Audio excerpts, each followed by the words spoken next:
Hey, everybody. Hope everybody's doing well. Um, let's see who's all here. We got Plugs and JBP, Gregory Gibson. I just wanted to say a couple quick things, but first I have to bring up something. I didn't do that. Sorry about being a little bit late. Let me see if I found the right thing. I wanted to bring up about mainly dirt fishing. It's having a giveaway, an 1100 giveaway, the 1,000 sub giveaway. Was epic. This one is going to be epicer, but my PC's just being a little bit slow because it's insisting I need to update to Windows 11 still, and I don't want to. No matter what it says. Hey, Carolyn Cowling. At the gym, but watching while you're there. Get your workout on. All right, so now that I finally got the picture up, let's share that real quick. We're real slow. Hello again, Gregory Gibson. I saw you were the first one here.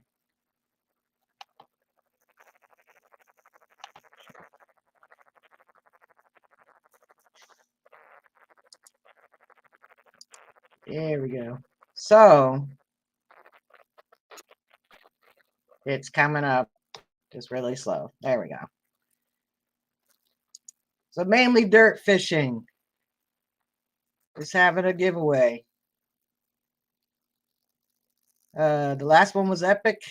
This one is going to be epicer for 1,100 subscribers. Prize list grows by the day. So hey, Christine Nichols.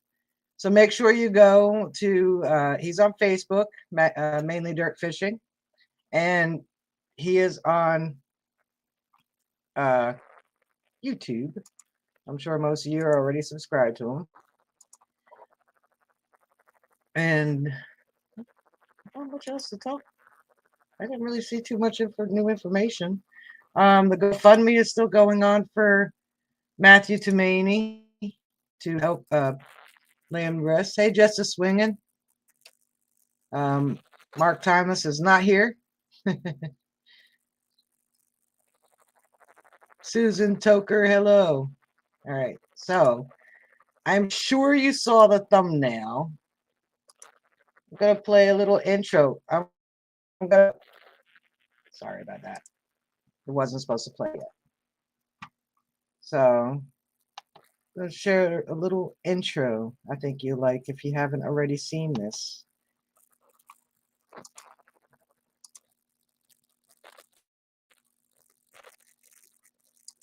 Here we go.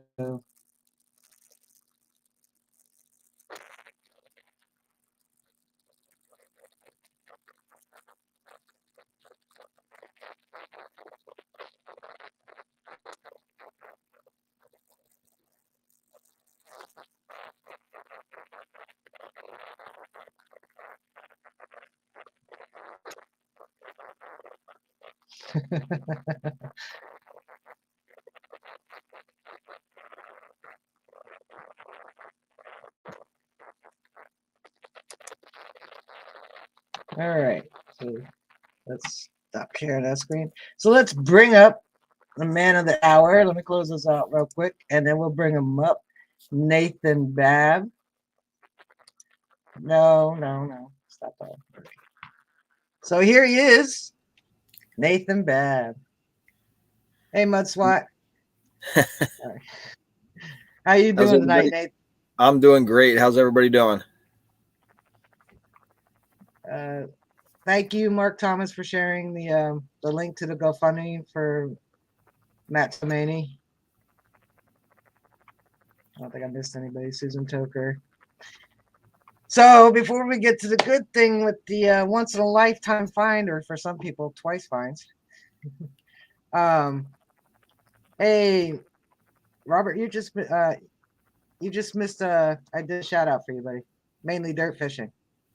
Let's get a little info on you for the people who haven't met you yet. Plug said congratulations on winning his lost coin or finding his lost coin. Sorry, there we go. He's so thrilled.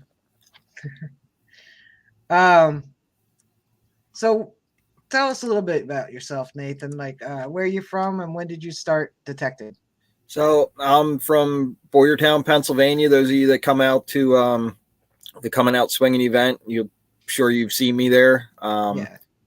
I'm on the board of directors for the Historical Society in Boyertown, and I help Rob out. Rob's the rock star with the Rob Tyson. He's a rock star with the Coming Out Swinging. He comes up with all the ideas, and I just help him out pretty much with that stuff. But I detected the first time, I don't know, 15, 20 years ago for a little bit. Good friend of mine, my old boss, is really big into metal detecting, and he got me started in it. And then stuff happened, and I just kind of got away from it. And I really started getting serious into it about 5 years ago. All right. What machine did you start with, and what do you use now? I started with a Garrett Ace 250, which I just gave to my gave that away to my cousin's son because he wants to get into metal detecting. So I gave him that, and then I upgraded to a Ace 400 just because I wanted to upgrade a little bit, but I didn't quite have the money for it. And then I went to I have a Garrett AT Max now. Awesome. Garrett's a great machine. I love my Garrett. I have an AT Pro. So, what did get you interested in detecting them? What got me interested in detecting? Yeah. I've been a history lover. From a young age, my dad really pushed history on me, and was just always really into history. And that's the main reason I do it, is to preserve the history. That's I haven't sold a single thing, and I never will probably. So don't ask me about my stuff. So you're more like me then. You're more of like a relic hunter, more so absolutely, rather than like a coin shooter. Absolutely. Yeah, that's exactly why I do it. I love history. I try to get it out of the ground before it's gone. All the building up, and I'm sure they're building up a little bit by you too, I imagine. Yeah. I'm just saying hi to everybody. Olin Borden, Beauty Menzel, Danny Boy, who else came in? Practical Ken, Team Lynch. Had quite a few people come in. They're all here just for you. So, aside from the big story we're going to get to, up until that point, what would you say your best find was? So, my favorite find, if anybody read the profiles book, it's in there, and it's probably, after I come off the high of my most recent find, is probably still going to be my most favorite because it has a personal connection to me. So I found I don't even know what it was at first. I thought my daughter and I were detecting. Used to be an apple orchard, and we found where there was a wagon that probably broke down and just disintegrated into the ground after who knows how many years. And I thought it was a tool holder for on the side of the wagon, like to hold an axe or something. I started cleaning it up, and I was like, I don't think that's what it is. And I went on Facebook, and which was a curse at first because I got all kinds of wacky ideas of what it could be. And one lady insisted it was a horseshoe, and it's, it doesn't look anything like a horseshoe. And then one guy said it's a candle holder. I'm like, I'm not seeing a candle holder at all. And he asked if there was any mines in the area, and the Boyertown area is full of old iron ore mines. I said, yeah, there's plenty of old mines here. He said, Google mining candle holder. So here it's a hand forged mining candle holder. So it's specific to the Boyertown area, number one. But number two, the main reason that it's so special to me is because my great grandfather and many generations before him where blacksmiths in the area, and their shop was less than a mile away from where I found it. So there's a good chance that one of my ancestors actually made that. So that's, very special to me. So I actually donated that. That's in the at the Historical Society on display. So that's awesome. I would say more than likely your ancestors have handled that. So I might have a. Yeah, I thought I had my book over right here, but I apparently was reading it in the other room. Here, let me make you solo. There you go. So that's it. Yeah, some ladies swore it was a horse show, but no, so that's really cool. The spike part would go into like a crack in the wall or a timber or something, and then the thin piece of metal they would wrap around a candle, and that was their lighting in the mines. Patrick said that's cool. It is cool. It's very cool. What was would you remember what the first thing you found that got you hooked to metal detecting? I'm not even sure. Probably. I mean, I where I do most of my detect, I work part-time on a Christmas tree farm, which is where I found that at. And it just some plow pieces and horseshoes and stuff like that. And I keep all that stuff. I have a coffee table that I made that's full. I mean, I made it looks like an old window. It was an old window, and I made a box and made it into a coffee table, and it's full of what a lot of people would throw away. And I love all that stuff. I keep it all. So yeah, there's a lot of people that keep the iron they find, the horseshoes and whatnots. I don't dig very much iron. I do dig it, but usually what I dig is the little nails and screws that kind of sound good. Yeah. But, I don't dig really too often. I haven't dug too many horseshoes and stuff. I just want to say hi to Kingfisher Magneteers. Came over from Iron Antler Adventures. Thank you. The Bud Files, David Alfacetti. Yes, I don't dig. I know I dug an old iron once. Like an iron. Okay. Yeah. Like I don't think I heard any iron to it. It just sounded really good, so I dug it. But coin wise, aside from the big one, what would have been your favorite coin up until the other day? I actually last year I found a Fujio. Nice. Which I have right here. So that up until now that would be my favorite coin. Let me get it out. Take your time. I put you on the big screen so everybody can see it good. Hey, do you have Obsessions digging? I mean, it's not in the greatest shape, but oh, that is real nice. That's in pretty good shape. So the other side's pretty slick.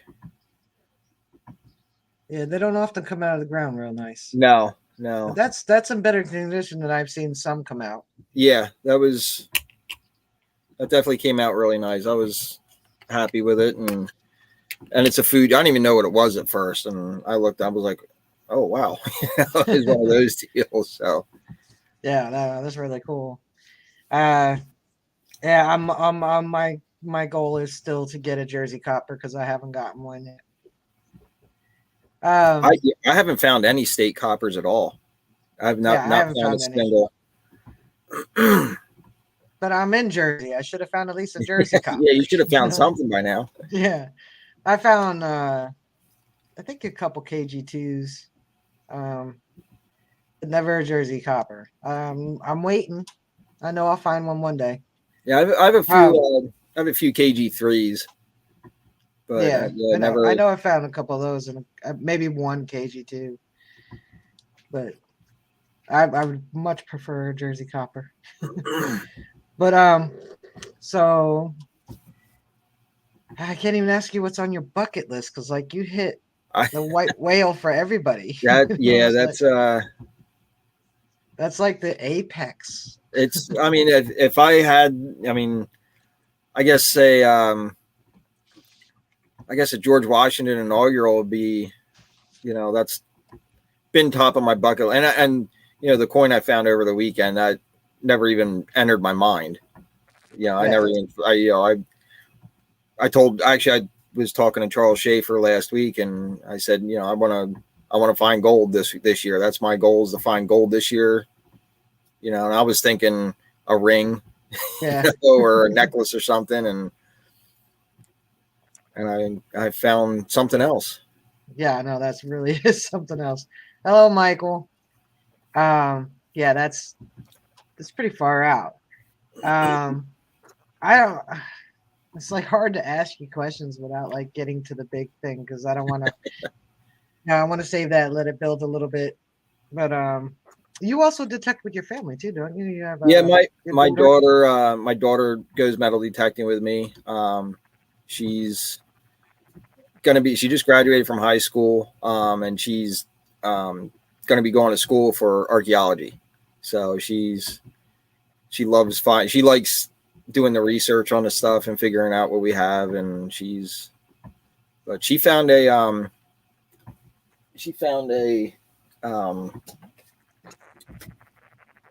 one real last nice. May.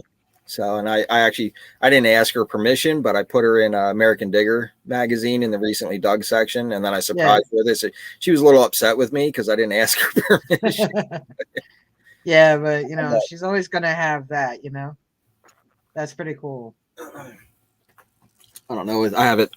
I framed it for her. So Practical Ken said, "Hang on, let me make it bigger. Then you can hold it up so they can see it a little better." Oh yeah. So I got the coin in there, and then cut the magazine out for her. Yeah, that's really nice. See, that's like a lifetime memory for her. That was a fun day.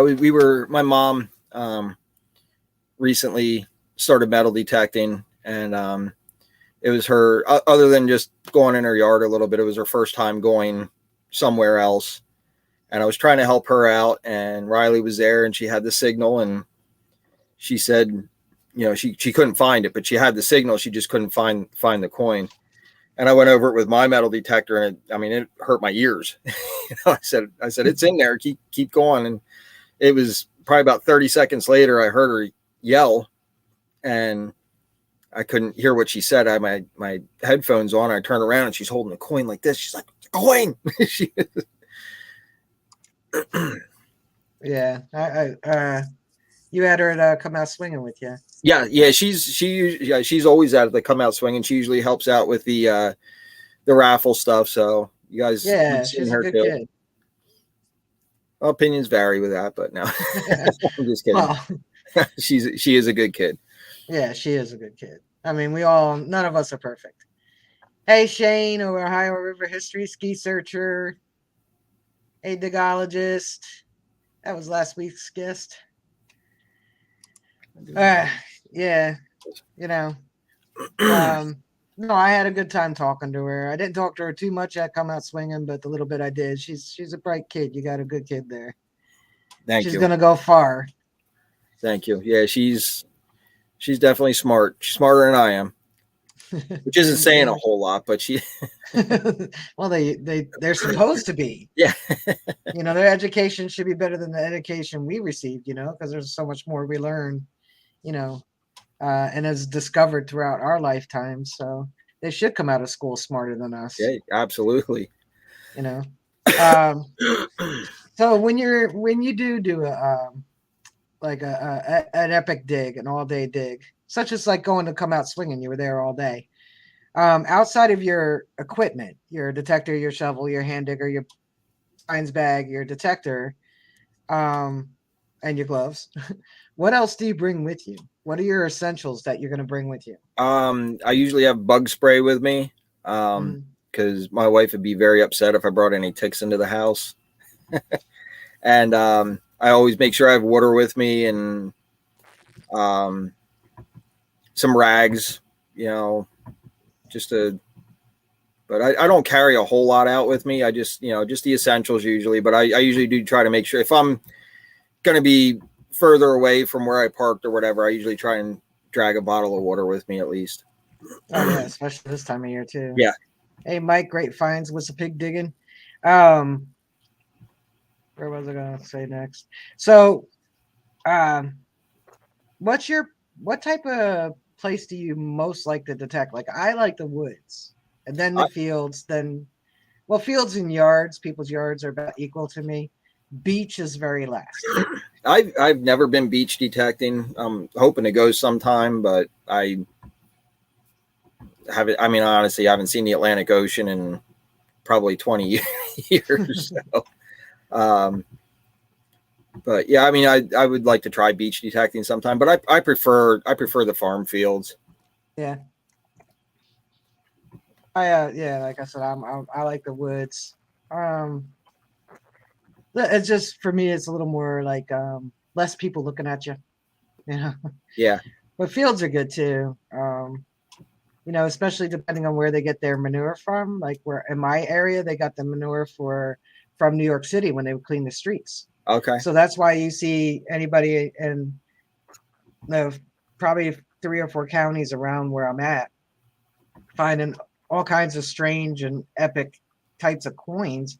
Hey, Rocky Mountain Life, because and a variety, because when they swept the streets of New York, they didn't like pick through the manure, like just set it on a barge and sent it over here. And the farmers would go down not far from me and pick up their fertilizer and bring it out to their farms and spread it across the fields. And they were doing this for 100+ years. So Okay. So that's yeah, why people are finding farthings all the way up to more modern change, but you know going all the way back to late 1600s sometimes, because that was New Amsterdam at yeah. that point. So uh sorry, I was looking at the chat too. If you guys have any questions for Nathan before we get to the big story that you saw the video for, put them in the chat at Jersey Ray Diggs so it's highlighted. And so what kind of pinpointer do you use? Are you a I have Garrett Carrot? Garrett Carrot. Yep. Yeah, I think that's like, hey Looter 8. I think that's like the most common. I think pretty much most people have a Garrett Carrot, whether or not they use a Garrett machine. Have you used any other machines, or you've been strictly just with Garrett? I'm strictly Garrett because it's what I started with. It's what I know. I know what the sounds are, and I thought about Mind Lab, but right now I'm just gonna stick with the Garrett just to, like I said, because I know it and I don't want to have to spend the time. And I know they're easy to learn and stuff, but I just for the amount of times that I've been out recently, I'd rather just stick with the Garrett and because it's what I know. Iffy Signals and Paul, American Woodland Relics, just joined us. Hey guys. Yeah, I do. My AT Pro is my right arm. Sometimes my left arm when it gets heavy. But I do try to use the Knox 800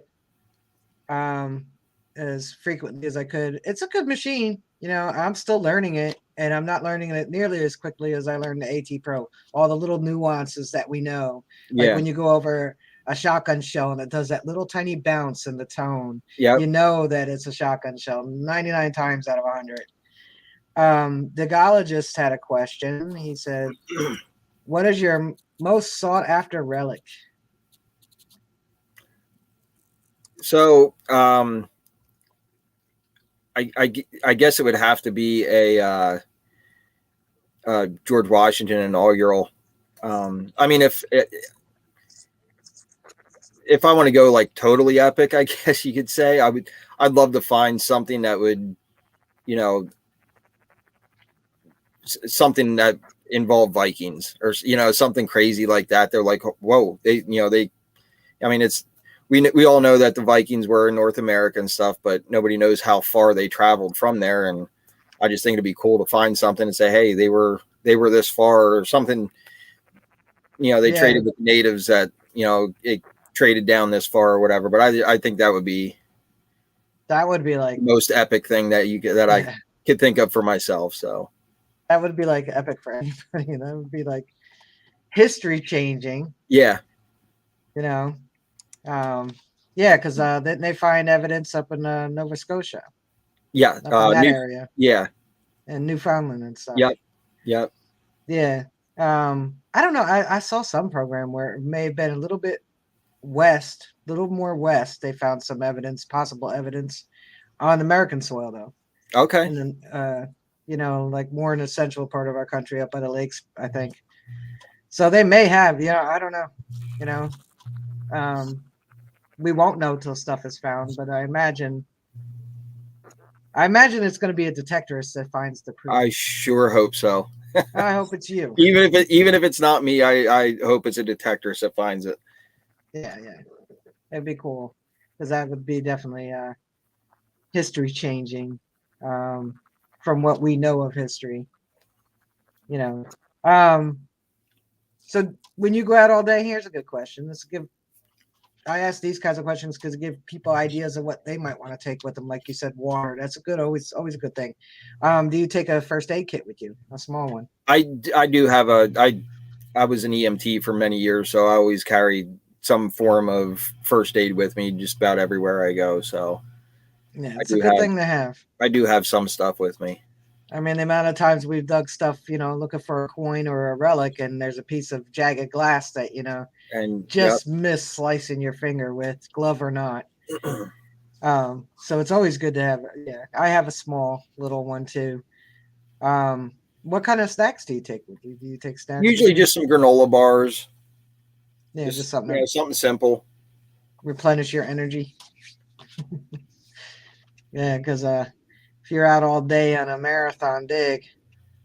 Yeah, you gotta chow down on something once in a while. But yeah, usually it's just some granola bars or some sort of breakfast bar or something. What's like the farthest you've traveled to detect from your home? I've only actually detected in this general area. Okay. So if you had your choice of anywhere on in the US, outside of the US, both, where would you like to go? I would my old boss and I we talked, when I went to visit him a few months ago, we said how cool it would be to go to England to detect. So I think that would be the top of my list of how far I would go. Other than that, if I'm going to stay in the United States, I mean, maybe Florida. Yeah. Do some beach hunting down in Florida. Yeah, you might get a little mix of old and new. But if you were to go to England, would you want to go like on a solo hunt by yourself, where you've acquired permissions, let's say, or visit a fellow detectorist you've met through the chats or whatever, or would you go to an event like Detecticon or Detectable? Anything would be fine with me as long as would get to go and swing my machine. Anything would be fine with me. Patrick said he brings Uncrustable PB&Js. He got Mike hooked. Crustables are awesome. Yeah, I bring them for lunch once in a while. Paul said he loves granola bars, and Diggins said something about Cliff Bars from Dollar General. Kingfisher left. He had it's 1 a.m. in Europe where he's at. So, like I said, if anybody has a question for Nathan, just put it in the chat, and we'll ask him. What else? Is there anything else you're hoping to find this year besides the epic one? Besides and the GW button. Yeah, I don't know. Just I like finding old. You know what? I'd like to find a kettle point. I think that would be. I think that's probably top of my list as well. Find a kettle point. Yeah, I don't know how frequently they're found in your area or even my area. It seems like they're more in the Northeast. They're not very. I mean, the natives in this area moved out before they started really making the kettle points. There are a few, but not. It's very rare. I mean, I'm sure they're there, but I don't think in the amount, like up in Vermont and Maine and up in that area. I think there's a bit more up there. Probably a lot more trading going on. Like in New Jersey with Lenape, but I don't know. I don't know if there would be kettle points. Yeah, I've heard of people finding them in Pennsylvania, but they were like more northern Pennsylvania. I mean, they're gonna travel just like the coins did. People in Pennsylvania find Connecticut coppers. Like absolutely same thing. The Native Americans moved around a lot too. And traveled. No human stays still. No. So I guess we could let's talk about that find. Okay. I know that could fill a good half hour up, and I know everybody's waiting. We have a few more people come in to listen to you talk about it because that's epic. Absolutely. Absolutely. I don't know many people in the past however many years I've been watching different YouTube channels have found one. I think there is somebody that found two in 30 years of hunting, but I don't know many people that found one. So, I was, like I said, I had it wasn't even on my bucket list because I never even fathomed that I would find one. Yeah. So set us up on the story. So I went with Corey Mason, Digging Dad, on YouTube. Right. So he went on Facebook, or I believe it was early last week, and asked about a property close to his house if anybody knew who owned it. And a mutual friend of ours jumped on, and she said, "I don't know who owns it, but I have a 40-acre farm, and you can come here." And I was like, "Hey, what about me?" And Rob Tyson, he chimed in too. He was like, "Hey, I'd like to go too, but he's away right now, so he couldn't go." But Corey got permission for himself and me to go, and we went Saturday morning. Started off detecting in the yard. It's early. It's hard to tell the house. She said it was early 1800s. But it's, it has an addition on it, and it's all has some recent siding on it too. So it's kind of hard from looking from the outside, it was kind of hard to tell how old the house was. There was a very old barn there though, that was collapsing, falling in on itself. That looked like it was at least early 1800s, maybe even late 1700s. So we knew we were in a good spot. We started detecting the yard, and it was kind of trashy, but then I found the first signal I dug was a really cool skeleton key. So that was the very first thing I dug, which was nice. And we found, some spoons, a couple other odds and ends. Corey found a weedy.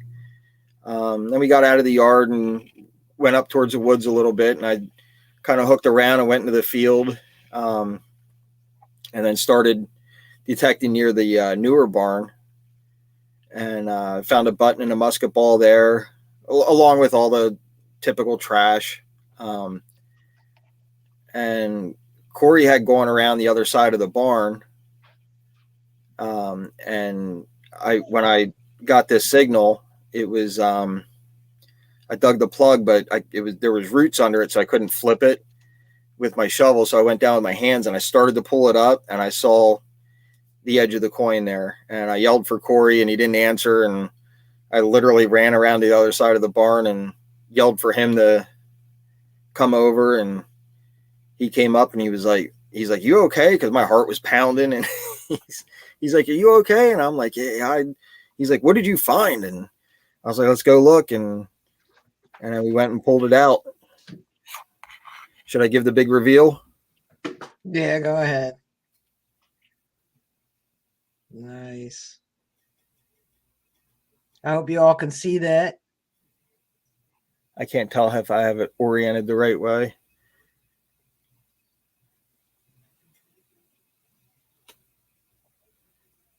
Hey, Michigan Gems. Like I said, guys, if you have a question, pop it in the chat. Oh, yeah, that's beautiful. So it's a 1856.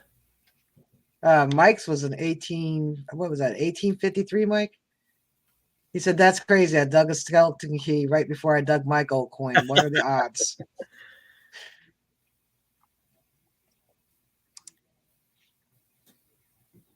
So, Robert said he wants a gold coin. I think we all do. That's like a dream. I think every detectorist has. You know, like I said, like you, I want to find anything gold. I don't even care because I haven't found anything gold. I found gold plated, but I haven't found gold.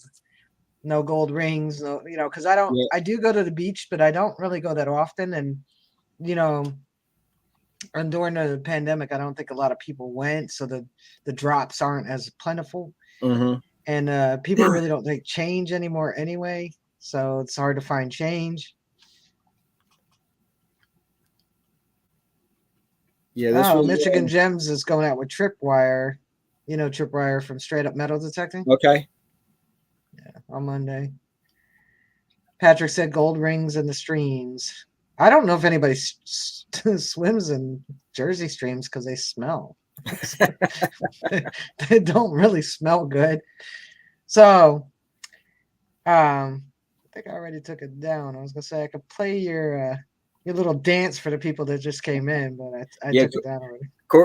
Corey made me do a gold dance, so and I apologize. I don't have any rhythm, so that's my best I could do for dancing. So Gregor Gibson said he wants to find the skeleton key. The gold coin came with them. He wants to find the skeleton key. The gold coin come with. I get what you're saying, but my brain just isn't putting it in the right order. You want to find like the skeleton key to treasure chest full of gold coins. Maybe that gold coin came from a treasure chest, and that's what the skeleton key was too. I'm gonna have to go back, I guess. Yeah, you never know. Patrick said Pennsylvania streams are good. Yeah, I know. I've been to a couple. They don't smell. New Jersey ones, for some reason, they smell. They just, I don't know. Maybe other people don't find it. Paul said he hadn't found gold either. Robert said that. Yeah, Mike said 1853. Woohoo! Need to X on the map. Paul said he did a silver dance before, like Nathan, no rhythm. Yeah, that's when you found your first silver dime, or was that the silver quarter, Paul? I think he found a. Remember when you found a mercury dime? And then you found what was that, a barber quarter or a seeded quarter? I mean, it was a while ago, so now I don't remember. I mean, like, I was all excited over the week, until I saw Nathan's post. I have to be honest with y'all, because I dug that. And so I was all a little excited. I was like, yeah. And then Nathan pops up a gold coin. And I said, oh. It took the wind out of your sails, right? Yeah. I'm like stuck floating in the lake. I can't get back to shore now. That was his Merc. Christine Nichols found her first gold ring on the beach a couple weeks ago. Yeah, it is a pretty coin, Joe, but I did scratch the back of it, and it's not nearly as pretty as that gold thing that Nathan was holding up, because that was phenomenal. Thank you. What did Las Vegas say?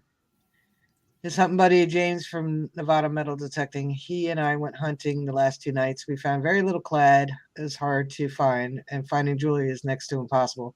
It seems that way lately. It's weird. But I mean, there are, different Facebook groups, and I belong to a few. Uh, and they're still popping rings. Some people are like, they just know how to read that beach, you know. Me, I don't know. I just wander all around and don't find anything. I mean, I know what a riptide looks like. That's what I grew up learning, but that was about it. Digologist would like to see that coin again, so I'm gonna put you big again, Nathan.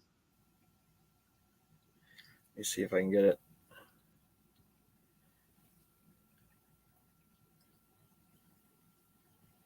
Yeah, there you go.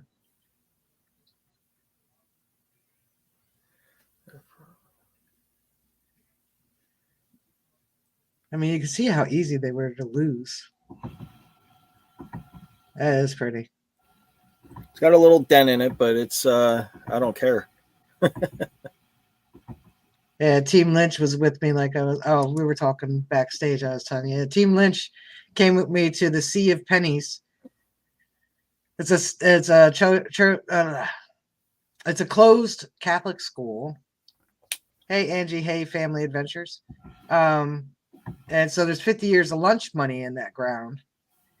So, and I told him ahead of time, I was like, there's a lot of from about late 60s up to mid 2000s and change in that ground. 50 years of kids, but the old stuff is there. And I mean, we did pick up a lot of change. We picked up a lot of clad, but the more clad that comes out of there, the more it's going to be easier to find the older stuff underneath, Yep. So, and they like clad too. Yeah. Well, anything's fun to find as long as it's not trash or Zinkins. Yeah. Hey, Patty Disharoon.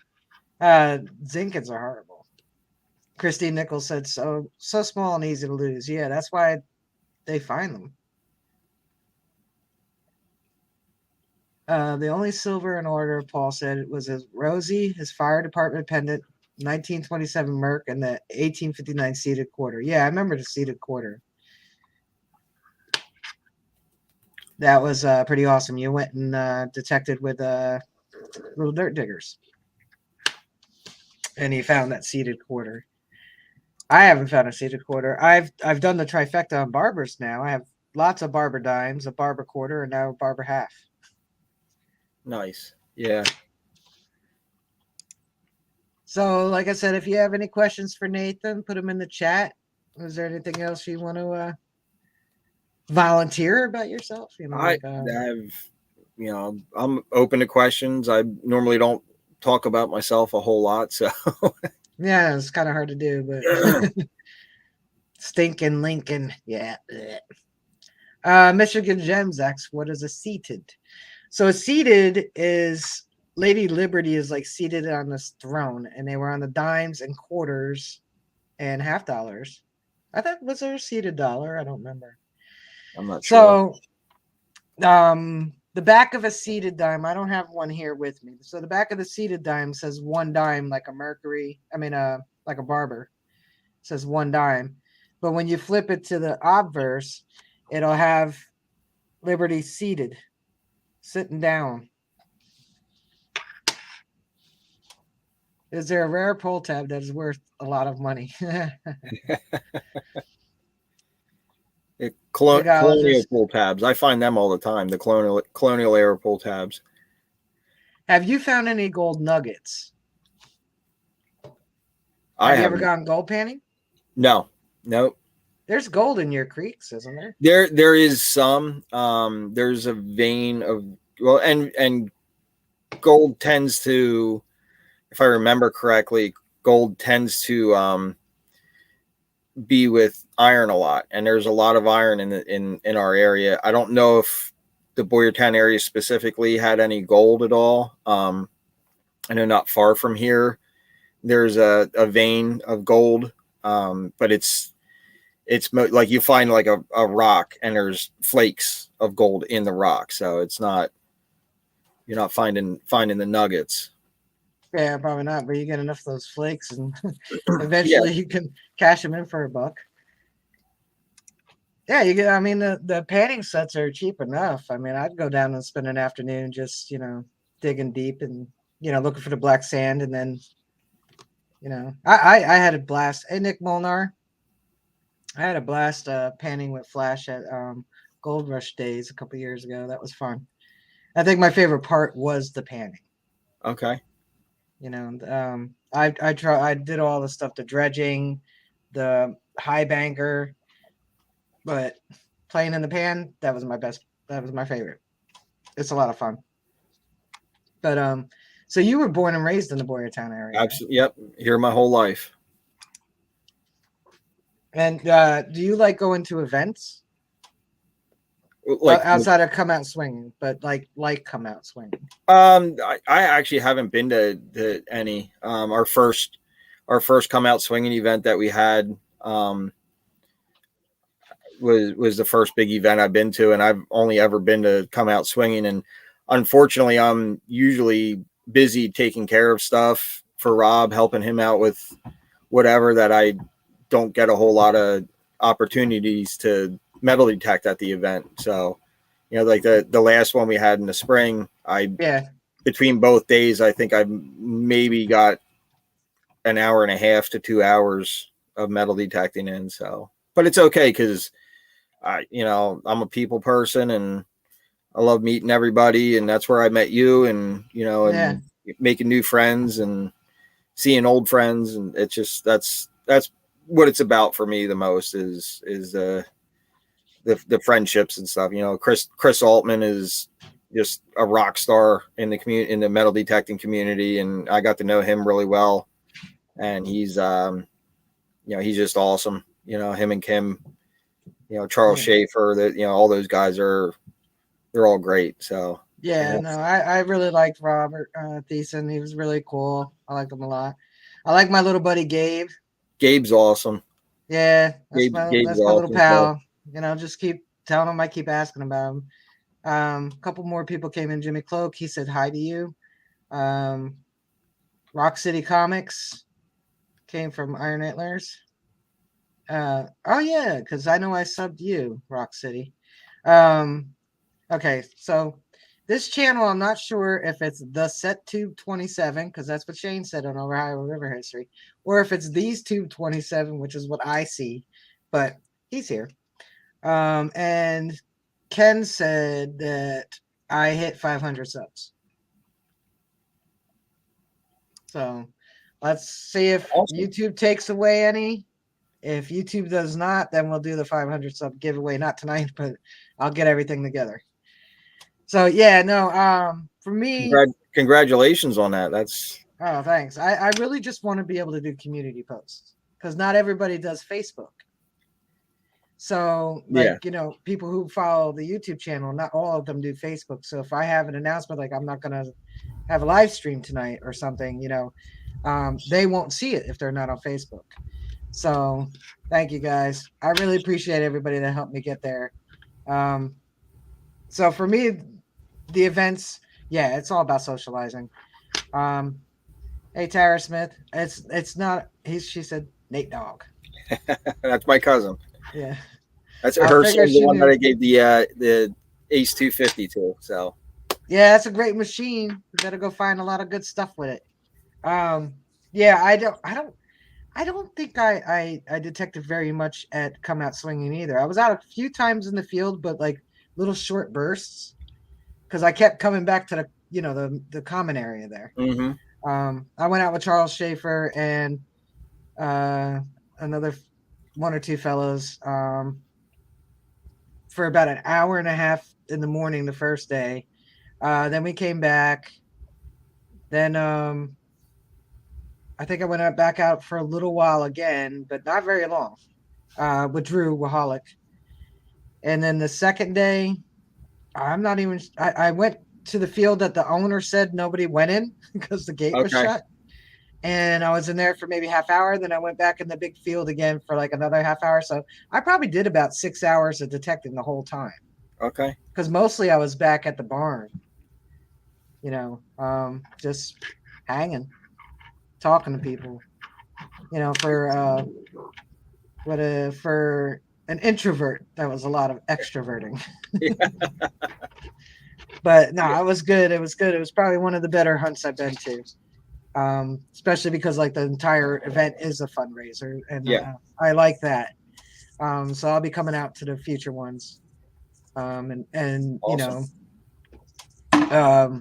sponsor something more next time. Because I didn't know how it was going to work, what I would be sponsoring. So I was just like, I'll sponsor an event. I don't know, one of the little things. So what I have a Brass in the Grass, I think is the Yeah, I one think he that's did. what you had Yeah. the last time. Um, How awesome was that kids hunt though? oh, that was It was phenomenal. That was so, insane. yeah, I couldn't believe the amount of kids that showed up. yeah, It it was was just crazy. And I that was knew, I felt bad the second day, like at the end. I know Rob said there was one more brass token, and I looked all over that field. I couldn't find it. And that's when Gabe had come back over by me again, because he wanted to detect again. And so I gave him my detector, and I knew there wasn't anything in there he was going to find. And the kid's side had died down, a little bit. So I took him over there, and that's when he found one of Chris's tokens. okay. Yeah, oh, that's right. Yep. Yeah, he was so excited. He was so excited. And I think he had like two other things. He ended up getting like the little gold-plated coins or something. Like Yeah, I don't remember what he got, but yeah, yeah. I know he was running around saying he had gold. So, he was so happy, and and that's the kind of stuff I like. Like I knew that I was, uh, I knew that he kind of like hanging out with me, and I knew that I could help influence him. You know what I mean? Like, Yep. so I didn't mind at all. I mean, the next one, if he's my sidekick again, I'd be more than honored because the kid is great. He is. Yep. And so hopefully he detects with me next time, and maybe we'll go out in the field a little bit, get him some good things. Next time I see him, which will probably be in a couple weeks, I'll make sure I tell him. Yeah, because I'll definitely, if I don't see, come out that way before then, I'll definitely be at the fall one. So Okay. tell him, I'll be more than honored to have my sidekick again because I had a lot of fun. And yeah, the kids thing was definitely a huge hit.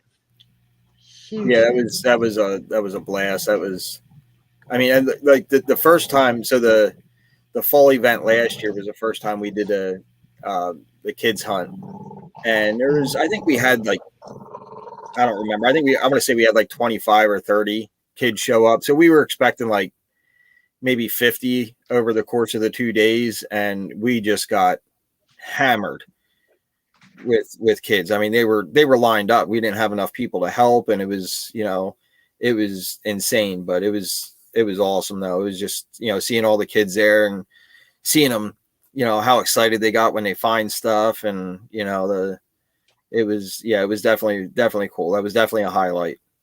Yeah, no, I was, whenever I was in the area, I could see the kids in there, and they were just having a blast, you know, and that's good because if we can get them, young and into it, not just like our own family members, because there's some of us who have children that want nothing to do with it, and then we have some, detectorists whose children are gung ho, but then you get the outside of that, people who aren't in the community, so to speak.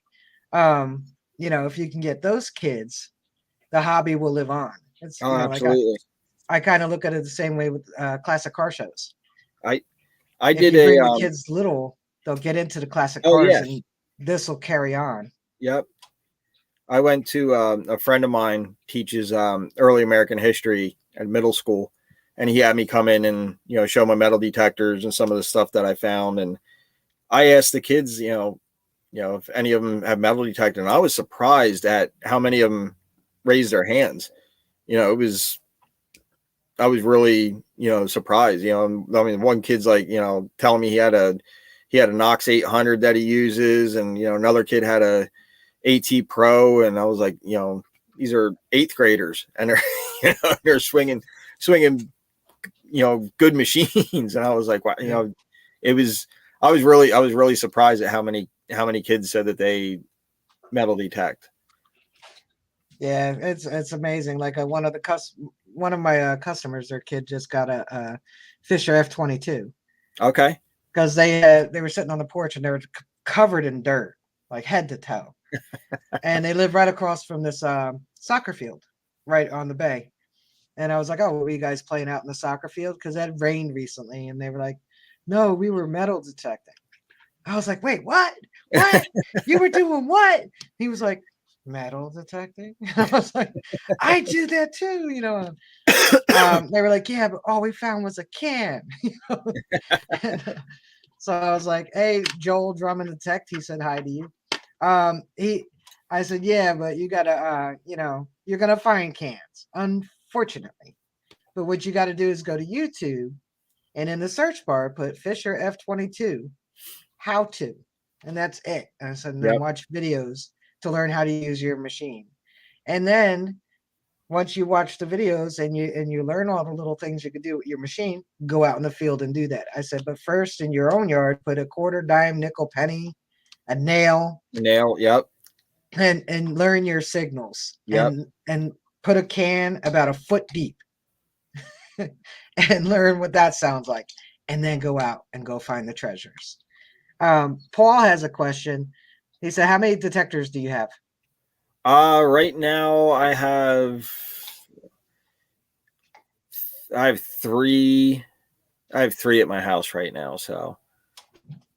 And they're all Garrett's, right? They're all Garrett's. Yep. No other questions yet. I think they like all the information you're giving them. So that's I know Stacia R said she was doing laundry, so I think she missed a coin. You want to show it one more time? Sure, absolutely. Hang on, let me make you a solo layout so Stacia R could see it. Here you go, Stacia R. We're talking about what year was that again? 1856? 1856. Gold coin. There we go. That's a pretty one. The gyologist still has a $79 bounty hunter from 2012. So do I. I had Tracker 4. That's a beautiful coin. I mean, you're probably still like shaking, right? Yeah, I'm still like in disbelief yet. It's it was just amazing. And I'm so glad that I had somebody there with me, not just to see it dug, but he was as excited as I was. Right. I mean, so at one point he jumped up. He's like, I love this hobby, and it was, that was just, I was just really glad he was with me. So, the gyologist is asking, what was the number? it was like 50-51 on the Garrett. Was it coming in a because you know how Garrett's are, sometimes you can have a mid-tone with a high number or a high tone with a low number. It was a mid-tone. Yeah, it was a mid-tone. Joe Dirt Treasure. Yeah, it's great to be detecting with somebody that's just as excited as you are. Yep. I know, like when I found this $50, this is my first silver $50. I found others, but they weren't silver. And I was with Team Lynch, and it was awesome to be with them because, like I like I was telling you beforehand, all I saw was just the edge of it, and I was like, oh my god. Kathy, from Team Lynch was maybe about 12, 15 feet from me. So she stopped what she was doing and looked up and said, what? Did you find something? I'm like, oh my God. And that's when Tim heard me, and he was off to my left, probably about 25 feet away. And they came over and we were all filming, and they were just as excited as I was. And, there's that makes it hey, Rob Random, that makes it and Joe Dirt Treasure that much more exciting, that somebody's there to share that excitement and they're Absolutely. truly excited for you. I don't know. If I was with you, I probably would have cried for you. I don't cry. I probably would have cried for that. With all the stuff that's been going on in my life lately, there was a lot of emotions, and I did have tears in my eyes. I'm not ashamed to say it. I did have tears in my eyes. Ain't no shame in that. Anybody in this chat, I mean, Mike could tell you, he found a gold coin. I'm pretty sure he was close to crying. He said his gold coin came up on the 800, solid 12. Which that would be right. Drummond Sex at 12 or 14 on the knocks. I would say, yeah, like Mike said, Joel, probably like a 12. Yeah, Corey swung his knocks over my coin, and it was like an 11-12, I believe. Yeah, sounds about right. Carolyn Cowling said she would cry. I'm pretty sure most of the people in this chat would cry if they found a gold coin, except for Mike, because he already did. Mike found one. Nobody's admitting it yet except for Carolyn Cowling. Danny Boy said he cried the first time he pulled his first pull tab. But yeah, I would probably. Good night, Paul. Thanks for joining. Patrick said, "There's no crying in baseball." Great movie. Yeah, Great movie. That's one of the classics right there, definitely. That's one you can watch again and again. Absolutely. For sure. Yeah, there's like no end to that one. I love it too. It's a great movie. Yep, I'm a big baseball fan, so that Sandlot. Sandlot. I love Sandlot. Field of Dreams. Those are all. Field of Dreams was good. It just was like a little too slow for me. Yeah. This isn't baseball. It's metal detecting. Oh yeah, Mike did find his bad weather. That's right. It was 40 degrees weather with heavy sleet. Ooh. Yeah, that's dedication there. That's yeah. Oh, I don't know, man. He's definitely a dedicated digger. He's kind of like me. He'll be out there in the bad weather. Oh yeah. You know, I don't even care. I'll go out in a blizzard. If there's something good in that ground, I'm gonna find it. Absolutely. I've been out in nasty weather myself. It's just you just gotta layer up. Yeah. Tracy's here from Finding Goodies too. So I probably won't keep you much longer. I'm usually about an hour, sometimes an hour and a half, unless you want to keep going. If people have more questions, you have more to say. I mean, have nothing left to do tonight, so. Thank you, Madtown Magnet Fishing. Yeah, Rob Random said his ground is a bit solid, so rain is welcome. We just had a little bit of rain yesterday. Did you get any? Yesterday. No, we didn't have any rain yesterday. Monday it rained. No, Carolyn. Yeah, Monday it rained pretty hard here. Yeah, that's what I meant. What is today? Wednesday. Okay, yeah, Monday it was nasty because I worked in it. I should know. Plug your phone in, Carolyn. I like to say that today with work that today is the third Monday, so it's yeah, it's the third Monday. Yeah, for sure. But my vacation officially starts Friday, so but I did cancel 2 of the days in the middle of next week because I'm not really going anywhere. Everybody's coming here from Iron Antler Adventures. Have you ever watched him? I have not. I'll make sure I. Yeah, he streams at 7 p.m. our time now. Okay. Because usually, like I said, I said earlier when he first did, I told people, I know he streams for a while, so that's probably why he backed up an hour. So I moved up an hour because it's summertime anyway. Most people are out digging. Hey, Barry Cats. Usually I used to go to a stream afterwards. Now I go ahead of time. Joel said it likes to tease us. It will rain, but ground is still rock hard. How is your ground? Because my ground's kind of like a little dry. It's not too bad right now. Yeah, it's not too bad. Oh, Jimmy Cloak said he found 2 Canadian halves 2 feet apart on the beach next to a dead whale. How close were you to the whale? I guess fun with dirt. That's dedication too. If you're detecting next to a dead whale, yeah, I would guess so. I don't know. Here in New Jersey, if there's a dead whale on the beach, there's about half of the state going to look at it. So you probably wouldn't be able to get too close to detect. Oh yeah, I know it gets hot in Vegas. Headed to the creek. Hey, he said hi to you, Nathan. Yeah, if you guys have any more questions for Nathan, pop them in the chat. I'm gonna start asking him stuff like, "What's your favorite food?" Salty Magnafisher. What is your favorite food?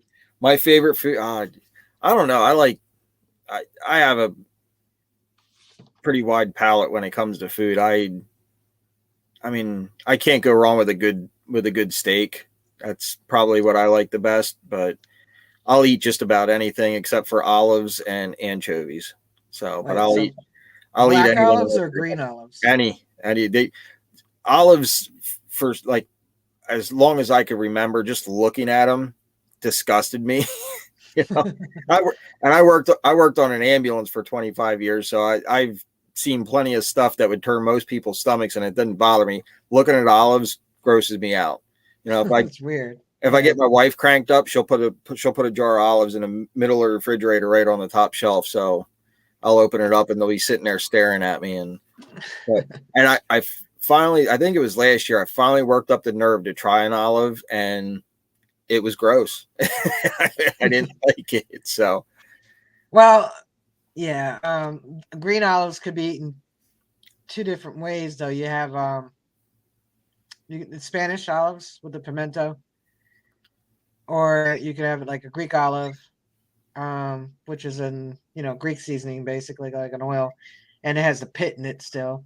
And then the black olives generally are pitted, and they don't really have much flavor. They kind of have this, I don't know, earthy flavor. I like olives, so I'll just eat them by the handful. oh, well. But I don't like gherkins. Practical Ken said favorite music genre. I like it. When people look at my playlist on my phone, they usually laugh because it's a wide variety of everything from the old outlaw country like Waylon Jennings and stuff to Metallica to Garth Brooks to Scottish pipes and drums to, I mean, I have just all kinds of stuff. My favorite band though is the Allman Brothers. So they're my favorite. I listen to them quite a bit. Allman Brothers, Grateful Dead, they're probably some of my things I listen to the most right now. I'm a Metallica fan, but I did go to Allman. Which one was it? Greg Allman's grave? Okay. Down in Georgia. Okay. Rob Random said, does Nathan know he looks like Chuck Norris with a super cool beard? My beard's actually a lot shorter than it normally is. It's usually I was gonna say I thought it looked a little longer in the spring. Let's see. Salty Magnet Fisher said death metal. I'm not that much into death metal. A little bit. Five Finger Death Punch. Slayer. I've seen some metal bands, from I saw Hatebreed already in concert, so yeah. It doesn't get a whole lot more hardcore than those guys. So, hey, Iron Antler Ventures, I was just talking about you to my guest Nathan. He is going to be checking you out. Clark's Cove Detecting. Absolutely. I co-host with them on Saturdays nights. Okay. If you ever want to pop on and watch, they're good people. They're from West by God, Virginia. What was I saying? Yeah.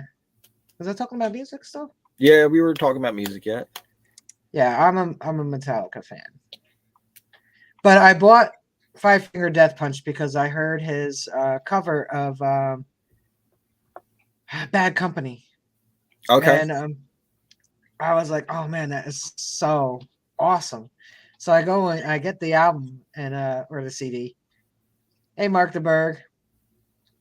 I put it in. I'm driving down the highway. I pop it in the CD player, and the first song that comes on, like, I was like, "Whoa, what's this?"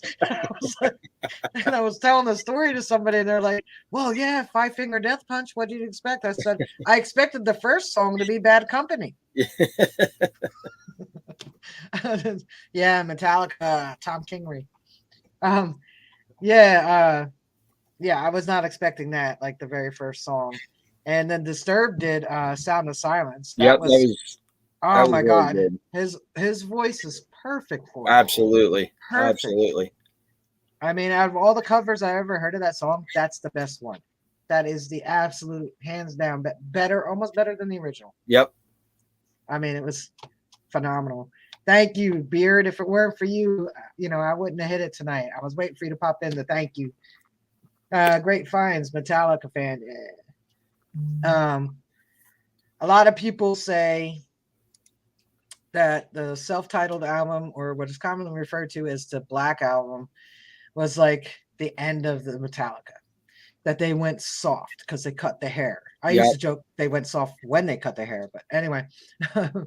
I think the self-titled album was one of their best albums.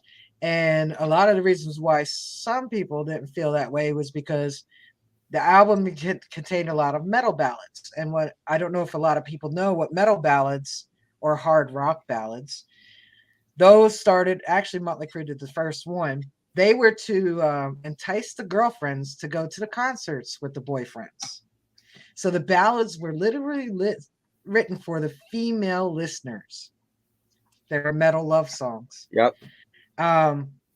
So the self-titled or the Black Album has a lot of ballads on it, but not ballads in the respect of like the love song ballads. They have a lot of ballads though, like The Unforgiven is a ballad. Nothing Else Matters, that is a technical girls ballad. But I think it's one of their best albums. I think the songwriting on it was off the chart. Because if you listen to the other albums before that, they had some storytelling, but not a whole lot. You know what I mean? So that's just me talking about my favorite band. I don't mean to take away from you. I got Squirt the dogs. There we go. They don't like it. You notice they were quiet tonight. I don't know if any of you guys noticed. They were quiet because I have been squirting them. It's water. I was at the in Philadelphia at the and I think it was 2003 at the Summer GNR Guns N' Roses. Yeah, GNR Metallica tour with Faith No More opening. Nope, that was it was Summer Sanitarium was Metallica with Limp Bizkit, Linkin Park, POD. Yeah. I was in the wrong decade. the GNR Metallica tour was 92, 93. Okay. Yeah. All right. So yeah, I didn't go to that. But I did see, I'm not a huge Guns N' Roses fan. But I went last year with my brother to Hershey Park. Okay. So it was Axl and was Slash there? I think Slash was there. I know some of the band was together for it. It was a good show, although he did not do Patience, which I was surprised. Because he did 2 songs from Chinese Democracy, which out of 15,000 people, I'd say 25 knew the songs. Yeah. So that was a bad choice on his part. But hey, he came out on time and he did all the songs. That's surprising. You know, it wasn't like a 5-hour set with him disappearing for 4. Yeah. You know, the only other thing I'll say too is not that he'll ever watch this live stream, but Axl, Bill Bailey is his name, William Bailey. Can't hit those high notes anymore, son. So don't try anymore. Just sing in your own octave, because it was bad. It sounded like a dying cat. Oh. But other than that, it was good. Digologist asked, "What was your first concert?" My first concert, geez. What was my first concert? Oh, Alice Cooper would have been my first concert.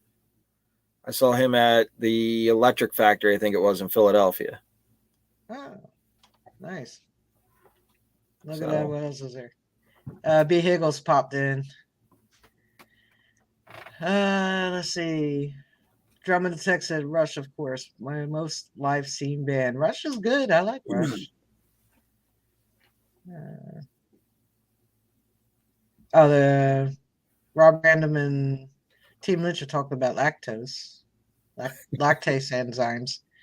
I'm not lactose intolerant, but I do have an allergy to the whey protein in milk.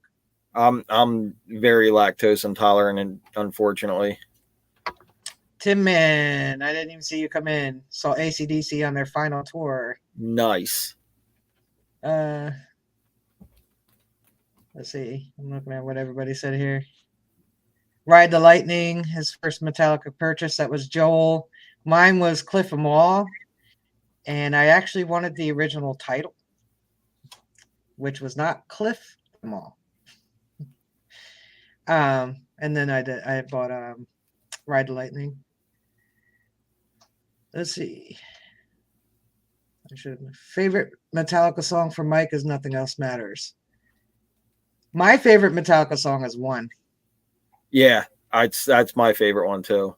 So when I was at the Summer Sanitarium concert, it was kind of cool. We were in the pit, and One came on, and with the helicopters in the beginning, and out of instinct, I looked up, and there was like 4 or 5 helicopters actually hovering above the stadium. I guess they were filming or something. I don't know, but that was kind of cool though, because you hear the helicopters from the song, and you look up, and you're like, "Oh, wow. So, that's really cool." Yeah, that's probably my number one favorite song. Team Lynch, Tim's first concert was the Stones. Kathy's was the Bee Gees. B. Higgles, Joan Jett, 84, Row 2. She spit on me, and he loved it. I hate to break it to you, but I'm pretty sure that wasn't spit, because I've seen Joan Jett many, many times. So many times, as a matter of fact, that when I went to a different venue than I normally went to, she recognized me and my brother. Nice. And she doesn't always spit. First time I felt the sprinkle on my face, I thought it was somebody's straw flipping out of a cup. It wasn't. It was her going like this with her sweat. Oh. That was gross. Carolyn Cowan said she's been to so many concerts plus Woodstock 92. Let's see. Rush is a great band. Yes. I was trying to see. Las Vegas first concert was Aerosmith. What's that? Nice. Yeah. I used to go to the Ozfest a lot. Oh, yeah. Ozzy's awesome. Tim Mann saw the concert with Alice Cooper, ZZ Top, Tesla, 38 Special, Boston, and AC/DC. I seen Tesla and 38 Special. That was about it. All those ones. I like Alice Cooper. I like Rob Zombie. I've been to a few Rob Zombie concerts. Yeah, I like his movies too. Yeah, me too. Yeah. Are you looking forward to the Munsters? Yeah, I kind of am. Yeah. Yeah, I'm looking forward to it too. And it's supposed to be. It's not going to be, like his other movies. It's supposed to be like the TV show. It's PG.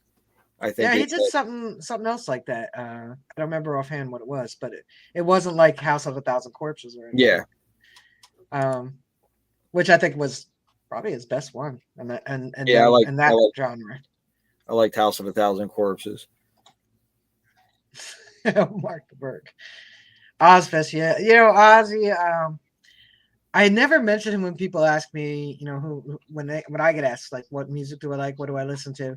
Because I actually listen to some 80s rap, like Grandmaster Funk, Fat Boys, Run DMC, Houdini. But I love Ozzy. Even his most recent album, he cannot speak anymore, but he definitely could still sing.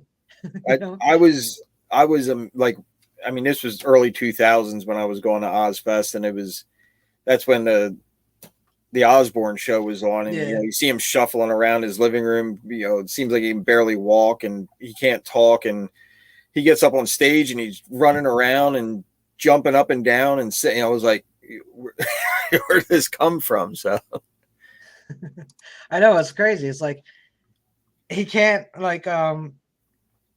do just normal everyday stuff anymore, but you stick him on the stage and throw some music behind him and the guy could still do it. He could still bring it. Hey, PA Relic Hunters and who did I miss? Calvary Relics. Say that one twice. Yeah, so Jeff said he saw Blue Oyster Cult a couple times. Pink Floyd is why I wish I was born 30 years prior. That's Rock City Comics. You can't see them in concert anymore, but no, you can definitely still appreciate the music.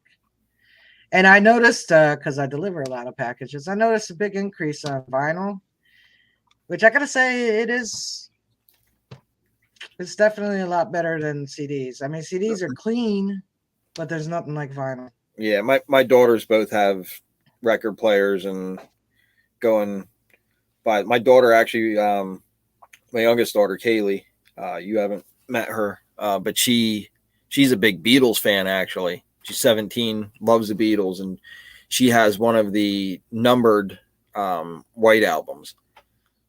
Nice. So, I had 3 complete White albums. I sold 2 of them for quite a bit. Yeah, I mean, hers isn't in. It's not in good shape at all, but it's one of the numbered ones though. So yeah, I don't know much else about. Like it was years ago when I did it. It was 2 were one was my dad's, 2 were my mom's, but they had all the inserts, all the posters, everything in there. And I mean, I didn't sell them on eBay. The first one I didn't sell on eBay. So the guy came and he's like looking through my albums and he saw the one and he was like, "Oh, I'll give you like $20 for this." I was like, "No, you won't." I know what I got right there. The rest of them albums, I know what I got with the White Album now. And I did have a couple other Beatle ones that were pretty good. I have a couple Apple. okay. But that's let's see. Rob Random said the 80s were my hip hop and breakdance years. Was into the American stuff big time. Bebop, don't stop. I actually, one of my guilty pleasures was what was the name of that movie? It was the second one though, but it was a breakdance. What was it? Breakdance Boogaloo 2? I heard. Something I like don't think that. I ever saw it, but I heard of it. Boogaloo 2 or something like that. I actually watched that one several dozen times. But I wasn't a huge rap fan. Somebody else said something about Priest in here. I went and saw Priest a few years back. Rob Halford from Judas Priest has a bushy gray beard and is still on tour. It looks funny as hell. Priest was a good concert. Michigan Games said, "Great interview, Rach." Well, thank you. I like the oldies too. Patty said she went to. Let me see if I can get back to her. She went to Texas Jam on this day in 1986. Van Halen headlined the 9th annual Texas Jam at the Cotton Bowl in front of 72,000 rowdy fans. The bill included BTO, Keel, Crocus, Dio, and Loverboy J. I don't know Loverboy J. Never heard that one. No. I like Dio. Yeah. She said she watched people pass out because it was so hot on the field at the Cotton Bowl. It was 115 degrees on the field. I saw not too long ago my best friend, my like soul sister, her cousin is CC DeVille. So they were touring with Poison, was touring with Cheap Trick. So I was like, oh well, I'll go to that concert because I wanted to see Cheap Trick, not Poison so much. And so yeah, I saw the whole thing from backstage though. Like I was behind, I was looking out at the crowd. So yeah, it was fun though. And I missed Cheap Trick because the rest of the family was late. And then we went backstage. So I kind of I met the guys as they walked through the green room. But I didn't really get to see them perform. But I did get to see, Poison a couple times.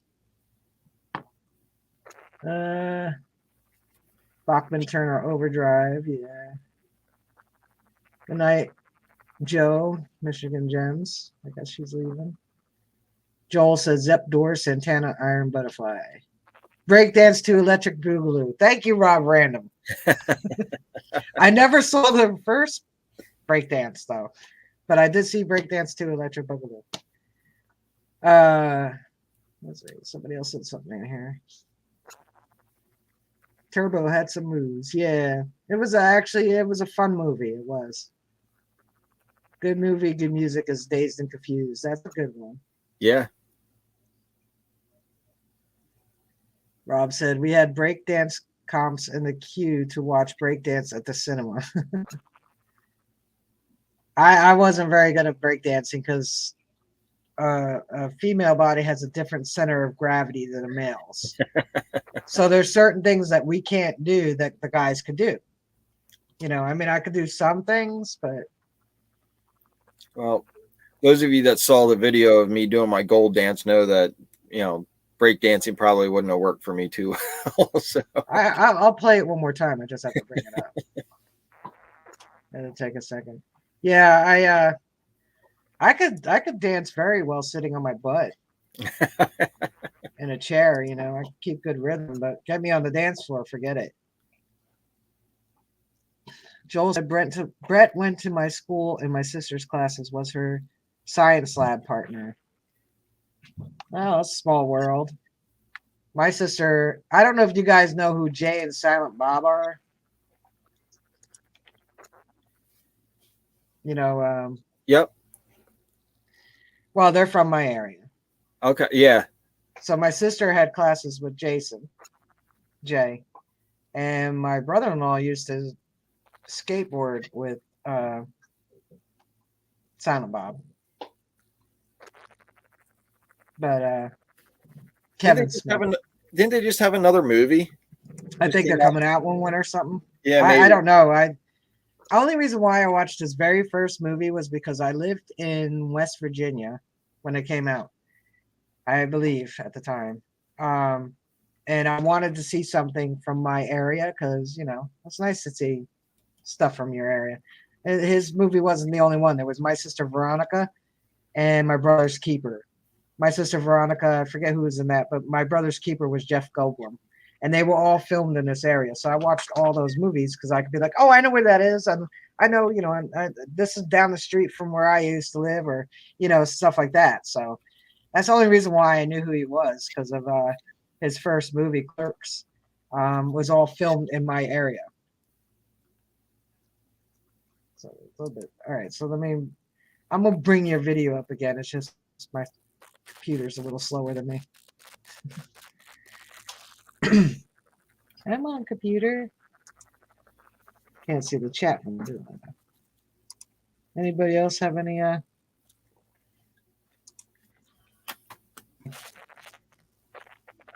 right, let's bring this up.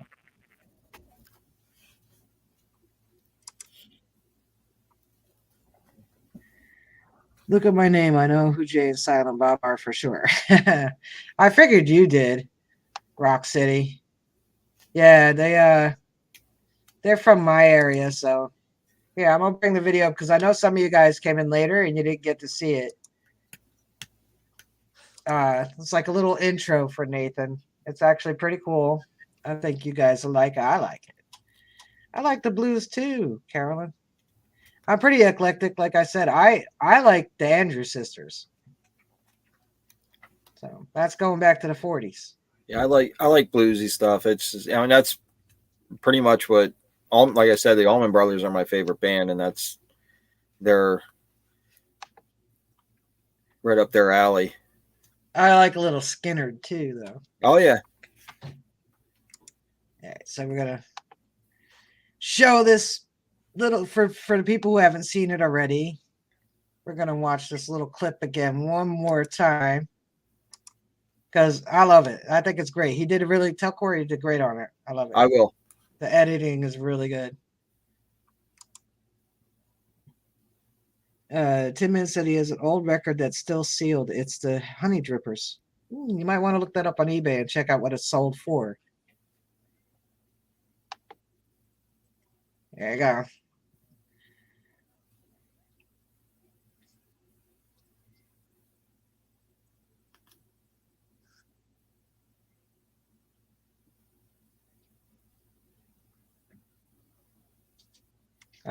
Sorry about that little lag.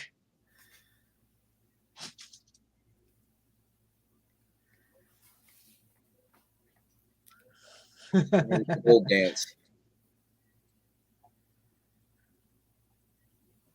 Yeah, at the one point in there, you can see me wiping my eyes. So, yeah, he did a great job on that. Stop the screen there. You don't get to watch it loaded. Yeah, he did really good on a video.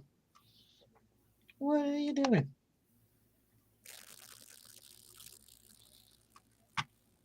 It stopped screening and brought me up. There we go. Yeah, that was awesome. Let's see what we missed. Hey, Jim Steele. Good night, Jimmy Cloak. We're probably going to wrap this up here soon. Just wait for my chat to catch up. Practical Ken saw Snoop Dogg at the Rothbury Music Festival in Rothbury, Michigan. He came out with what looked like a cigar and kept referring to the location as Lansing, which is about 2 hours away. Government mule. That's what Joel said. I had a big sister from Big Brothers Big Sisters, and she went to see Cyndi Lauper at the height, in the 80s. Okay. She said Cyndi Lauper was so messed up that she couldn't remember half the lyrics to her songs. But then I did notice, because I asked my brother, like, why would Axl Rose need a teleprompter? Like, don't you know your own words to your own songs? He's like, yeah, but do you know how many songs? Yeah. That he has. So, because I never really noticed, and I started noticing that they do have, like, not just the set list, they'll have little teleprompters, like it looks like a speaker to you. Yep. As an audience member, but it has the words to their songs on it, and I'm like, well, why would they need that? He's like, they got like 30 songs they're gonna play. That's a lot to remember. Yeah, I definitely wouldn't remember. Yeah, so maybe that was her problem. I'm not sure, but could be. But unless there's anything else you want to talk, do you guys have the date for Come Out Swinging fall event yet? I don't know what the dates are exactly. It's going to be the first weekend of November. All right. So where would we look for that? On Facebook? Yeah, it'll be on. We'll post it on Facebook. Some people were just asking about it, with just recently because of the dig stock tickets going out for sale. So some people were asking about it on Facebook. Yeah, there's I saw some of the comments about the dig stock event because both the New York one and the North Carolina one are basically the same price. Or, well, not basically, they are. Yeah. And there's a confusion on that because they're like, well, North Carolina seems to be like so much more bang for your buck than New York. But to me, they're both cheaper than both events last year. But I'm definitely going to Come Out Swinging. I don't know about dig stock. Brian's going to be at dig stock vehicles. I might. I don't know. Depends on my mood. That's how I did it last year. Come Out Swinging, I planned ahead. Dig stock, I didn't. I kind of just spurred the moment. So I don't know if I'm going to go. I might go to the North Carolina one. If it's in the general area, the one last year was. Doesn't have to be the same farms, but in that area, it wasn't too bad. There was a lot of nice folks down there. I got to meet up with Patrick. He left already. Stories from the Signal, Practical Ken, Jeff Suggestions, and I think it was Ken. I actually hand-delivered his giveaway win from my channel. Okay. Which he wasn't expecting because nobody knew I was coming. So it was like, just a last minute kind of thing. So that's basically your plans for the year, though. Event wise, it's just Come Out Swinging. Do you think you'd like to try to make an event next year or outside? Yeah, I'd like to try and get the one next year. We're going to be moving shortly, hopefully within the next month. If everything goes okay, we're going to be moving. So that's going to take up a little time. Yeah. So, I would like to hopefully next year get to an event somewhere. Well, you have, what is that? Deep Dig in PA. Yep. Yeah. That's, I believe that's about 2 hours away from where I'm at. I didn't think it was too far from you. I couldn't get off, so that's why I didn't go. But I thought about it. I heard a lot of nice things of that event. Yeah. Everybody I talked to says they really liked it. So Mark Thomas said, "Come Out Swinging Fall Frolic is November 5th and 6th." There you go. Thank you, Mark. Mark is on top of it. Yeah, there we go. Somebody has to be, right? Yeah. No, he's like he's on top of things. He's a really good dude. He really is. But yeah. So that's good to know. You can find out the information on the Come Out Swinging Facebook page. I know that for sure. And I know I'll see you there, and I hope to see some of Absolutely. you fine people there. I hope It's to a see some great people there event. too. Yeah, it's a great event. It's an excellent fundraiser, and it's a lot of fun. And Yeah, all the proceeds go to the historical society. yeah, So. got to keep that history moving so the kids in the future get to see what we've done and our forefathers before that. But by the time they go look at the stuff, Yeah, we're history. yeah, We're all history. History is happening around us right now. I got the news on right now. History's everywhere. yep.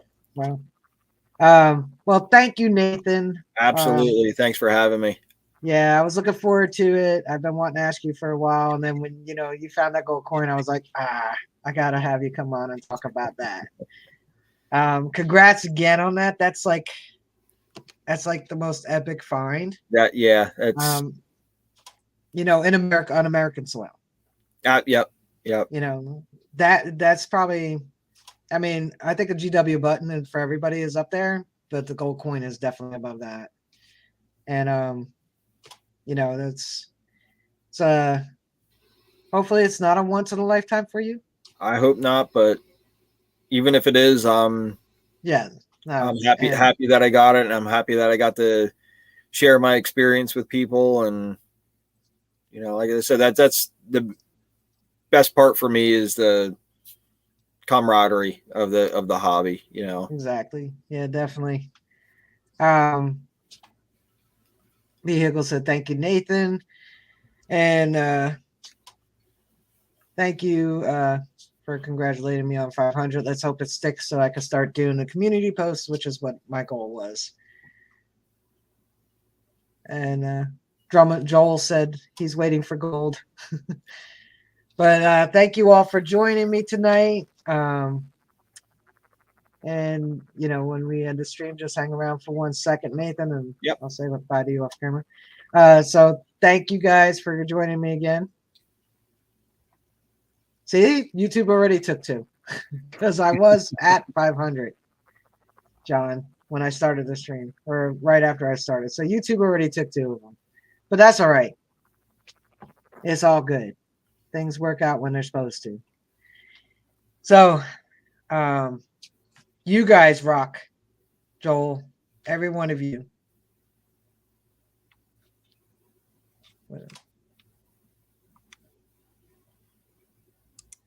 Thank you again for the congratulations. All right.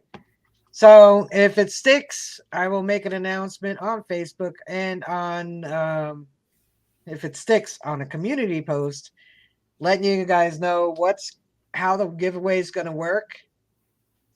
With the half gram of gold. I do have some other people that are sponsoring some things for the 500 sub giveaway. So I'll let you guys know as soon as I know how we're going to work this. It's going to be fun. It's going to be epic. Nathan will be in on it too. Everybody's eligible to enter. So have a great weekend, you all. If you get out digging, find something good. Absolutely. I don't know if you could top that gold coin, but try. I hope somebody does. I hope somebody tops it. Everybody's going to find something good. You put it out there in the universe and it'll happen. So thank you again for joining me tonight, people. I appreciate each and every one of you. And I will see you next week. And don't forget, I dig Fridays, Friday nights. I think there's about 7 or 8 channels now. The lineup will be on Can You Dig It Metal Detecting channel. But once I can do community posts, I can share it too. And then Monday Night Digs, hashtag Monday Night Digs. There's, I think, 12 or 13, maybe even 14 now. Check that out. Then you got Iron Antler Adventures Wednesday nights. Flash in Your Pan Tuesday nights. You got Ohio River History Thursday nights. You got Clark's Clove Detecting Saturday nights. I mean, there's so many things that you could check out on YouTube. Try to check them all if you can. So peace, people. Have a great week. Thank you.